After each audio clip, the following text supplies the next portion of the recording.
శరీర ఆత్మను శుద్ధి చేయడం కోసం జపాన్ రాజధాని టోక్యోలో ప్రతి ఏటా జరుపుకునే పండుగ ప్రత్యేక ఆకర్షణగా నిలుస్తోంది.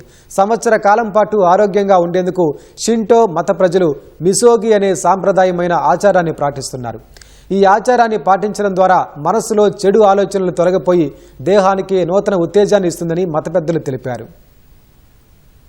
దేహంలోని ఆత్మను శుద్ధి చేయడం కోసం జపాన్లోని షింటో మత ప్రజలు జరుపుకునే ఓ పండుగ ఇప్పుడు అందరి దృష్టిని ఆకర్షిస్తోంది. మిసోగి అనే వందల సంవత్సరాల నుంచి వస్తున్న సంప్రదాయ ఆచారాన్ని వీరు పాటిస్తున్నారు.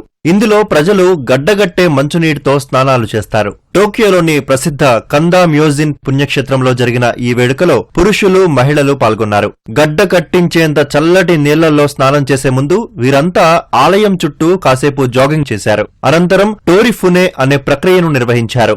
ఇందులో పడవను నడుపుతున్నట్లుగా ఉండే వ్యాయామాన్ని చేశారు. తర్వాత చల్లటి నీటిలో స్నానం చేశారు.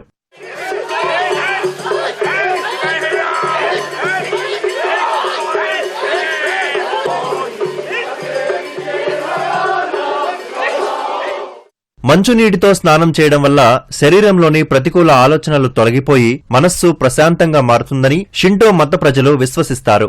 దేహాన్ని శుద్ధి చేసుకోవడం ద్వారా సంపూర్ణ ఆరోగ్యంగా ఉండటమే కాకుండా వ్యాపారాల్లో విజయం సాధిస్తారని మత పెద్దలు తెలిపారు. పరీక్షల్లో ఉత్తీర్ణత, ప్రయాణ భద్రత, బిడ్డ ప్రసవం వంటివి కూడా సవ్యంగా జరుగుతాయని పేర్కొన్నారు. మిసోగి ఆచారాన్ని గత 21 ఏళ్లుగా పాటిస్తున్నట్లు మోటోట్సుగు మట్సూరా అనే వ్యక్తి తెలిపారు. చల్లనీళ్లలో స్నానం చేసిన తర్వాత తన శరీరంలో ఉన్న చెడు ఆలోచనలు తొలగిపోయాయని, రేపటి కోసం ఆసక్తిగా ఎదురుచూస్తున్నట్లు వివరించారు. మిసోగి ఆచారంలో తొలిసారిగా పాల్గొన్నట్లు రెజ్లర్ తత్సుయా కటోరీ తెలిపారు. మొదట భయపడినా నీటిలో దిగిన తర్వాత చాలా గొప్పగా అనిపించిందన్నారు. తన మానసిక స్థైర్యాన్ని పెంచుకోవడానికి ఇది ఎంతగానో ఉపయోగపడిందన్నారు. షింటో అనేది జపాన్లో ఉన్న అత్యంత పురాతనమైన మతాల్లో ఒకటి. ప్రకృతిలోని ప్రతి జీవిలో దైవత్వం ఉంటుందని వీరు నమ్ముతారు. దుష్టశక్తులను దూరం చేయడానికి శుద్ధి అనేది వీరి ఆచారాల్లో అత్యంత ముఖ్యమైన భాగంగా చూస్తారు. అందులో భాగంగానే మిసోగి ఆచారాన్ని పాటిస్తున్నారు.